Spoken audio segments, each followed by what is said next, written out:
It was one of the gala nights at Covent Garden Theatre, the first of the autumn season in this memorable year of grace 1792. The house was packed, both in the smart orchestra boxes and the pit, as well as in the more plebeian balconies and galleries above. Gluck's Orpheus made a strong appeal to the more intellectual portions of the house, whilst the fashionable women, the gaily dressed and brilliant throng, spoke to the eye of those who cared but little for this latest importation from Germany. Selina Storace had been duly applauded after her grand aria by her numerous admirers. Benjamin and Clayton, the acknowledged favorite of the ladies, had received special gracious recognition from the royal box, and now the curtain came down after the glorious finale to the second act, and the audience, which had hung spellbound on the magic strains of the great maestro, seemed collectively to breathe a long sigh of satisfaction, previous to letting loose its hundreds of waggish and frivolous tongues. In the smart orchestra boxes many well-known faces were to be seen. Mr. Pitt, overweight with cares of state, was finding brief relaxation in tonight's musical treat. The Prince of Wales, jovial, rotund, somewhat coarse and commonplace in appearance, moved about from box to box, spending brief quarters of an hour with those of his more intimate friends. In Lord Grenville's box, too, a curious, interesting personality attracted everyone's attention, a thin, small figure with shrewd, sarcastic face and deep-set eyes, attentive to the music, keenly critical of the audience, dressed in immaculate black, with dark hair free from any powder. Lord Grenville, Foreign Secretary of State, paid him marked, though frigid deference. Here and there, dotted about among distinctly English types of beauty, one or two foreign faces stood out in marked contrast, the haughty aristocratic cast of countenance of the many French royalist émigrés who, persecuted by the relentless, revolutionary faction of their country, had found a peaceful refuge in England. On these faces sorrow and care were deeply writ. The women especially paid but little heed, either to the music or to the brilliant audience. No doubt their thoughts were far away with husband, brother, son maybe, still in peril, or lately succumbed to a cruel fate. Among these the Comtesse de Tournay de Basserive, but lately arrived from France, was a most conspicuous figure, dressed in deep, heavy black silk, with only a white lace kerchief to relieve the aspect of mourning about her person. She sat beside Lady Portarles, who was vainly trying by witty sallies and somewhat broad jokes, to bring a smile to the Comtesse's sad mouth. Behind her sat little Suzanne and the Vicomte, both silent and somewhat shy among so many strangers. Suzanne's eyes seemed wistful. When she first entered the crowded house, she had looked eagerly all around, scanned every face, scrutinized every box. Evidently the one face she wished to see was not there, for she settled herself down quietly behind her mother, listened apathetically to the music, and took no further interest in the audience itself. "Ah, Lord Grenville," said Lady Portarles, as following a discreet knock, the clever, interesting head of the Secretary of State appeared in the doorway of the box. "You could not arrive more à propos. Here is Madame la Comtesse de Tournay positively dying to hear the latest news from France." The distinguished diplomatist had come forward and was shaking hands with the ladies. "Alas," he said sadly, "it is of the very worst. The massacres continue, Paris literally reeks with blood, and the guillotine claims 100 victims a day." Pale and tearful, the Comtesse was leaning back in her chair, listening horror-struck to this brief and graphic account of what went on in her own misguided country. "Ah, monsieur," she said in broken English, "it is dreadful to hear all that, and my poor husband still in that awful country. It is terrible for me to be sitting here, in a theatre, all safe and in peace, whilst he is in such peril."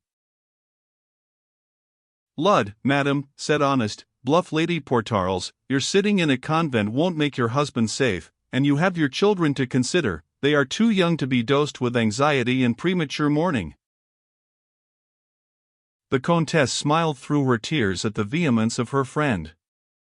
Lady Portarles, whose voice and manner would not have misfit a jockey, had a heart of gold, and hid the most genuine sympathy and most gentle kindliness beneath the somewhat coarse manners affected by some ladies at that time. "Besides which, madam," added Lord Grenville, Did you not tell me yesterday that the League of the Scarlet Pimpernel had pledged their honor to bring le Comte safely across the channel? Ah, yes, replied the Countess, and that is my only hope. I saw Lord Hastings yesterday, he reassured me again. Then I am sure you need have no fear. What the League have sworn, that they surely will accomplish. Ah, added the old diplomatist with a sigh, if I were but a few years younger. La, man, interrupted honest Lady Portarles, you are still young enough to turn your back on that French scarecrow that sits enthroned in your box tonight. I wish I could, but your ladyship must remember that in serving our country we must put prejudices aside. Chauvelin is the accredited agent of his government. Oddsfish, man, she retorted, you don't call those bloodthirsty ruffians over there a government, do you? It has not been thought advisable as yet, said the minister, guardedly, for England to break off diplomatic relations with France, and we cannot therefore refuse to receive with courtesy the agent she wishes to send to us. Diplomatic relations be damned, my lord. That sly little fox over there is nothing but a spy, I'll warrant, and you'll find, and I'm much mistaken, that he'll concern himself little with diplomacy, beyond trying to do mischief to royalist refugees, to our heroic Scarlet Pimpernel and to the members of that brave little league. I am sure, said the Countess, pursing up her thin lips, that if this Chauvelin wishes to do us mischief, he will find a faithful ally in Lady Blakeney. Bless the woman, ejaculated Lady Portarles, did ever anyone see such perversity? My Lord Grenville, you have the gift of the gab. Will you please explain to Madame la Comtesse that she is acting like a fool? In your position here in England, madam, she added, turning a wrathful and resolute face towards the Countess, you cannot afford to put on the hoity-toity airs you French aristocrats are so fond of. Lady Blakeney may or may not be in sympathy with those ruffians in France, she may or may not have had anything to do with the arrest and condemnation of Saint Cyr, or whatever the man's name is, but she is the leader of fashion in this country. Sir Percy Blakeney has more money than any half-dozen other men put together, he is hand in glove with royalty, and your trying to snub Lady Blakeney will not harm her, but will make you look a fool. Isn't that so, my lord? But what Lord Grenville thought of this matter, or to what reflections this homely tirade of Lady Portarles led the Comtesse de Tournay, remained unspoken, for the curtain had just risen on the third act of Orpheus, and admonishments to silence came from every part of the house. Lord Grenville took a hasty farewell of the ladies and slipped back into his box, where Chauvelin had sat all through this entr'acte, with his eternal snuff-box in his hand, and with his keen pale eyes intently fixed upon a box opposite to him, where, with much frou-frou of silken skirts, much laughter and general stir of curiosity amongst the audience, Marguerite Blakeney had just entered, accompanied by her husband, and looking divinely pretty beneath the wealth of her golden, reddish curls, slightly besprinkled with powder, and tied back at the nape of her graceful neck with a gigantic black bow. Always dressed in the very latest vagary of fashion, Marguerite alone among the ladies that night had discarded the crossover fichu and broad-lapelled overdress, which had been in fashion for the last 2 or 3 years. She wore the short-waisted classical-shaped gown, which so soon was to become the approved mode in every country in Europe. It suited her graceful, regal figure to perfection, composed as it was of shimmering stuff which seemed a mass of rich gold embroidery. As she entered, she leant for a moment out of the box, taking stock of all those present whom she knew. Many bowed to her as she did so, and from the royal box there came also a quick and gracious salute. Chauvelin watched her intently all through the commencement of the third act, as she sat enthralled with the music, her exquisite little hand toying with a small jeweled fan, her regal head, her throat, arms and neck covered with magnificent diamonds and rare gems, the gift of the adoring husband who sprawled leisurely by her side. Marguerite was passionately fond of music. Orpheus charmed her tonight. The very joy of living was writ plainly upon the sweet young face, it sparkled out of the merry blue eyes and lit up the smile that lurked around the lips. She was after all but 25, in the heyday of youth, the darling of a brilliant throng, adored, fêted, petted, cherished. 2 days ago the Daydream had returned from Calais, bringing her news that her idolized brother had safely landed, that he thought of her, and would be prudent for her sake. What wonder for the moment, and listening to Gluck's impassioned strains, that she forgot her disillusionments, forgot her vanished love dreams, forgot even the lazy, good-humored nonentity who had made up for his lack of spiritual attainments by lavishing worldly advantages upon her. He had stayed beside her in the box just as long as convention demanded, making way for His Royal Highness, and for the host of admirers who in a continued procession came to pay homage to the Queen of Fashion. Sir Percy had strolled away, to talk to more congenial friends probably. Marguerite did not even wonder whither he had gone, she cared so little. She had had a little court round her, composed of the jeunesse dorée of London, and had just dismissed them all, wishing to be alone with Gluck for a brief while. A discreet knock at the door roused her from her enjoyment. "Come in," she said with some impatience, without turning to look at the intruder. Chauvelin, waiting for his opportunity, noted that she was alone, and now, without pausing for that impatient "come in," he quietly slipped into the box, and the next moment was standing behind Marguerite's chair. "A word with you, citoyenne," he said quietly. Marguerite turned quickly, in alarm, which was not altogether feigned. "Lud, man! You frightened me," she said with a forced little laugh. "Your presence is entirely inopportune. I want to listen to Gluck, and have no mind for talking." "But this is my only opportunity," he said, as quietly, and without waiting for permission, he drew a chair close behind her, so close that he could whisper in her ear, without disturbing the audience, and without being seen, in the dark background of the box. "This is my only opportunity," he repeated, as she vouchsafed him no reply. "Lady Blakeney is always so surrounded, so fêted by her court, that a mere old friend has but very little chance." "Faith, man," she said impatiently, "you must seek for another opportunity then. I am going to Lord Grenville's ball tonight after the opera." "So are you, probably." "I'll give you 5 minutes then." 3 minutes in the privacy of this box are quite sufficient for me," he rejoined placidly, "and I think that you would be wise to listen to me, citoyenne. Just." Marguerite instinctively shivered. Chauvelin had not raised his voice above a whisper, he was now quietly taking a pinch of snuff, yet there was something in his attitude, something in those pale, foxy eyes, which seemed to freeze the blood in her veins, as with the sight of some deadly hitherto unguessed peril. "Is that a threat, citoyenne?" she asked at last. "Nay, fair lady," he said gallantly, "only an arrow shot into the air."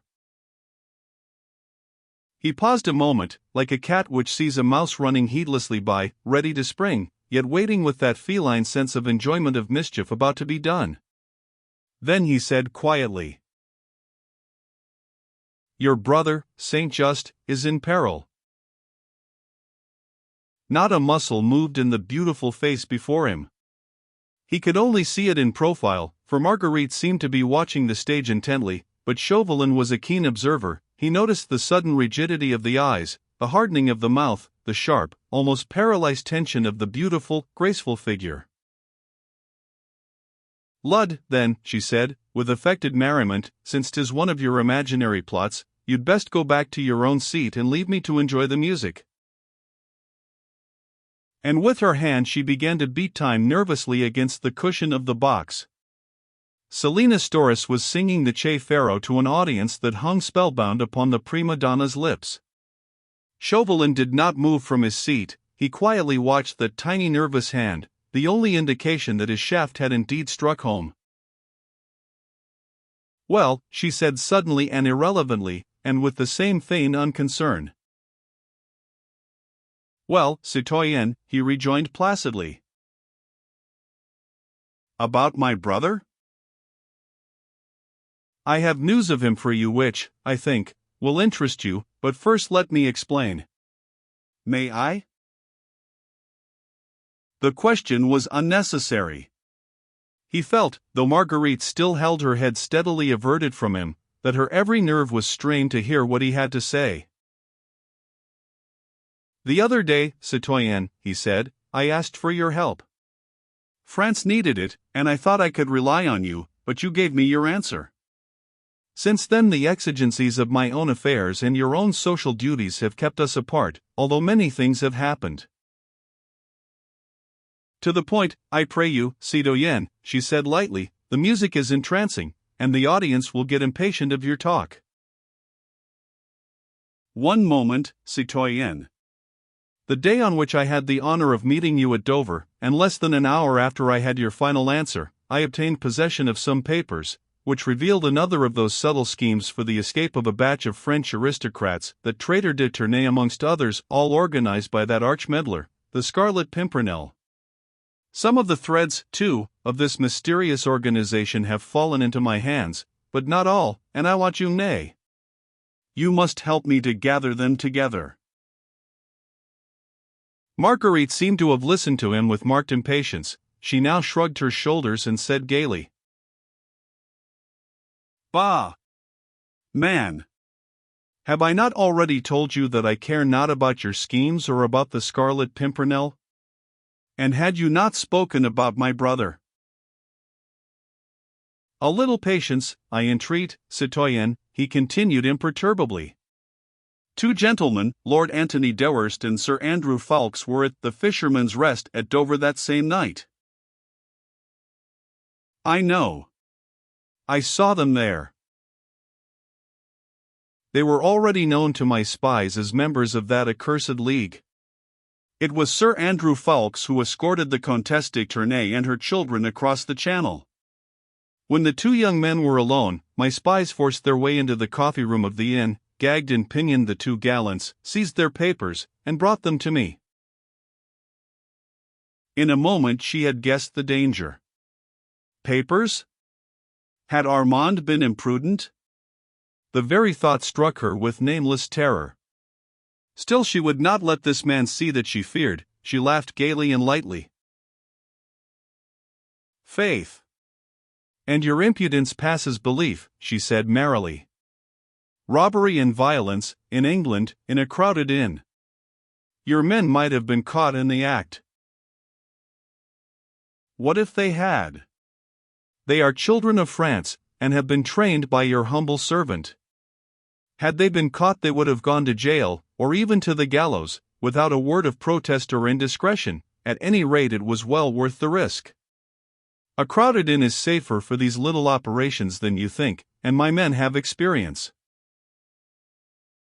"Well, and those papers?" she asked carelessly. "Unfortunately, though they have given me cognizance of certain names, certain movements, enough, I think, to thwart their projected coup for the moment, it would only be for the moment, and still leaves me in ignorance of the identity of the Scarlet Pimpernel." "La! My friend," she said, with the same assumed flippancy of manner, "then you are where you were before, aren't you? And you can let me enjoy the last strophe of the aria." "Faith," she added, ostentatiously smothering an imaginary yawn, "had you not spoken about my brother?" "I am coming to him now, citoyen." "Among the papers there was a letter to Sir Andrew Ffoulkes, written by your brother, Saint Just." "Well, and?" "That letter shows him to be not only in sympathy with the enemies of France, but actually a helper, if not a member, of the League of the Scarlet Pimpernel." The blow had been struck at last.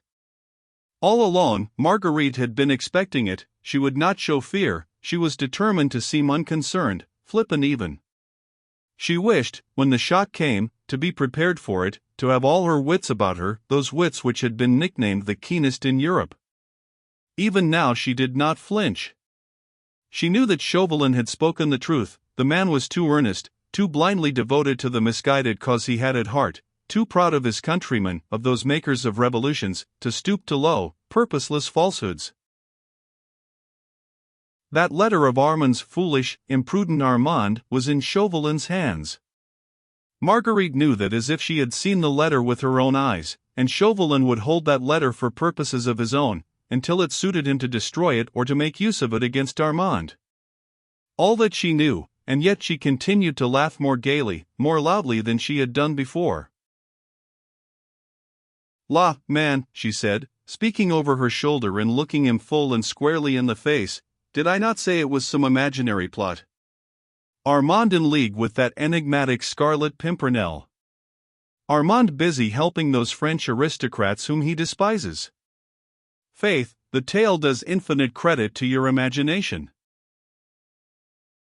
"Let me make my point clear, citoyenne," said Chauvelin, with the same unruffled calm. "I must assure you that Street just is compromised beyond the slightest hope of pardon." Inside the orchestra box all was silent for a moment or two. Marguerite sat, straight upright, rigid and inert, trying to think, trying to face the situation, to realize what had best be done. In the house Storace had finished the aria, and was even now bowing in her classic garb, but in approved 18th century fashion, to the enthusiastic audience, who cheered her to the echo. "Chauvelin," said Marguerite Blakeney at last, quietly, and without that touch of bravado which had characterized her attitude all along, "Chauvelin, my friend, shall we try to understand one another? It seems that my wits have become rusty by contact with this damp climate. Now, tell me, you are very anxious to discover the identity of the Scarlet Pimpernel, isn't that so? France's most bitter enemy, citoyenne, all the more dangerous, as he works in the dark." "All the more noble, you mean? Well, and you would now force me to do some spying work for you in exchange for my brother Armand's safety, is that it?" "Fie! Two very ugly words, fair lady," protested Chauvelin, urbanely. "There can be no question of force, and the service which I would ask of you, in the name of France, could never be called by the shocking name of spying. At any rate, that is what it is called over here," she said drily. "That is your intention, is it not?" "My intention is, that you yourself win a free pardon for Armand's sake. Just by doing me a small service." "What is it?" "Only watch for me tonight, citoyenne say." "Just," he said eagerly. "Listen, among the papers which were found about the person of Sir Andrew Ffoulkes there was a tiny note. See," he added, taking a tiny scrap of paper from his pocketbook and handing it to her. It was the same scrap of paper which, 4 days ago, the two young men had been in the act of reading, at the very moment when they were attacked by Chauvelin's minions. Marguerite took it mechanically and stooped to read it. There were only 2 lines, written in a distorted, evidently disguised, handwriting. She read them half aloud. "Remember, we must not meet more often than is strictly necessary. You have all instructions for the second. If you wish to speak to me again, I shall be at G.S. Ball." "What does it mean?" she asked. "Look again, citoyenne, and you will understand.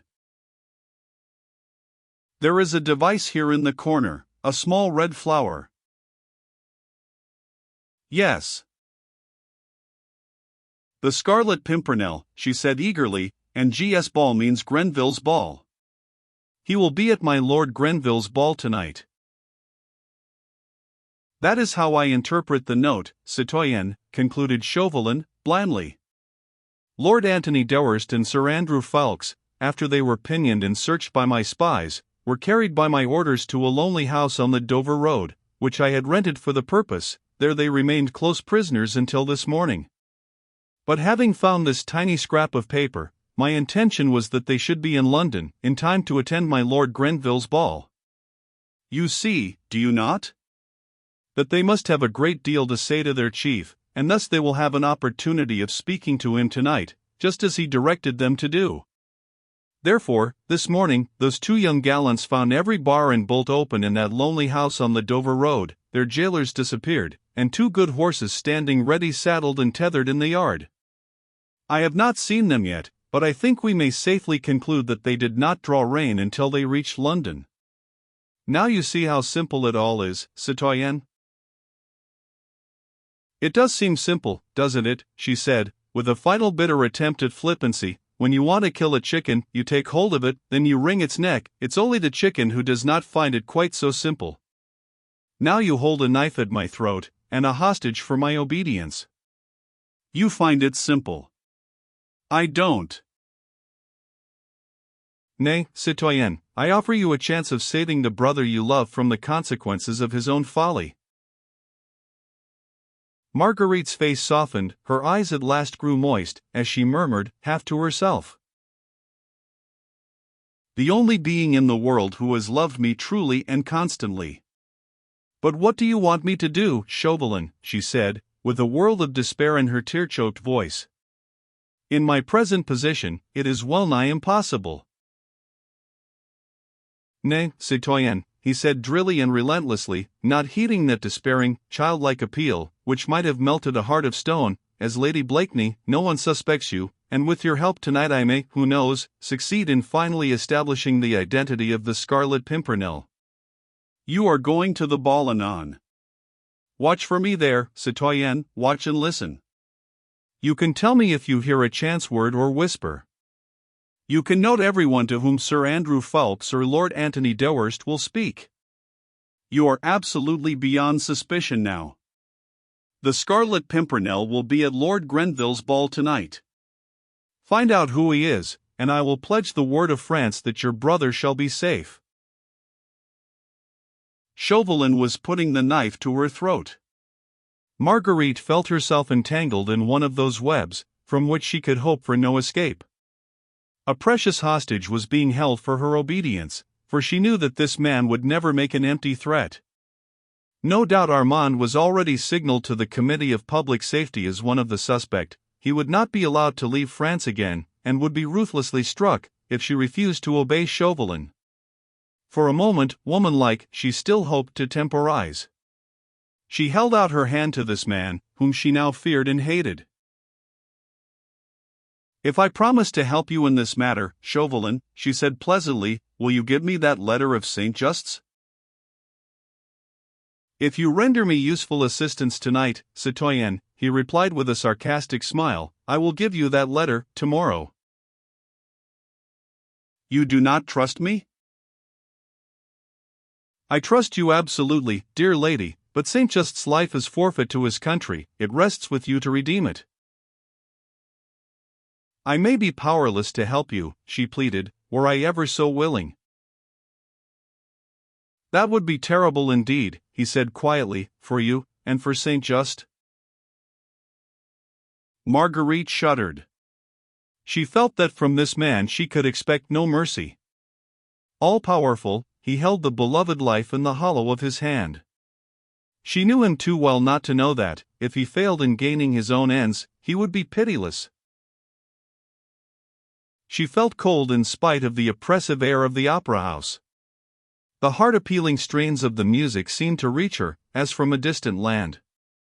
She drew her costly lace scarf up around her shoulders, and sat silently watching the brilliant scene, as if in a dream. For a moment her thoughts wandered away from the loved one who was in danger, to that other man who also had a claim on her confidence and her affection. She felt lonely, frightened for Armand's sake. She longed to seek comfort and advice from someone who would know how to help and console. Sir Percy Blakeney had loved her once, he was her husband. Why should she stand alone through this terrible ordeal? He had very little brains, it is true, but he had plenty of muscle. Surely, if she provided the thought, and he the manly energy and pluck, together they could outwit the astute diplomatist, and save the hostage from his vengeful hands, without imperiling the life of the noble leader of that gallant little band of heroes. Sir Percy knew Street just well, he seemed attached to him, she was sure that he could help. Chauvelin was taking no further heed of her. He had said his cruel either, or, and left her to decide. He, in his turn now, appeared to be absorbed in the soul-stirring melodies of Orpheus, and was beating time to the music with his sharp, ferret-like head. A discreet rap at the door roused Marguerite from her thoughts.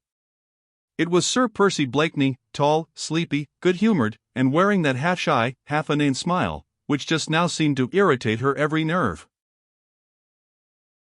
Your chair is outside, dear, he said, with his most exasperating drawl. I suppose you will want to go to that demmed ball. Excuse me, Monsieur Chauvelin, I had not observed you.